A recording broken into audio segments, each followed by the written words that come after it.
ちは。こんにちは。今日から Vlog で形式で動画を撮っていきたいと思います。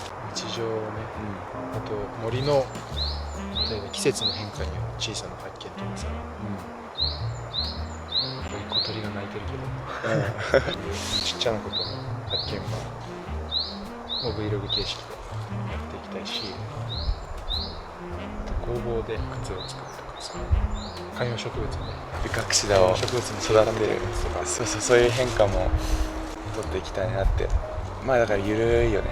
場所は森に限らないけど、いろんな場所になるけど、そういう感じでビデオログ、普段の日常の記録、っていうことで、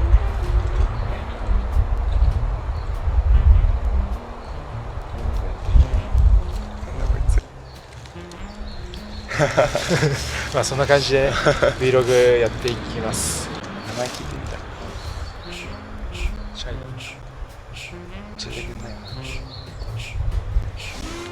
名前なんていうの？出てこないっしょ。そうだね。シャイなのか。そうだよ。ゆるいけど、こんな感じでゆるいですけど。あれ？よくわかんないけど、いっか。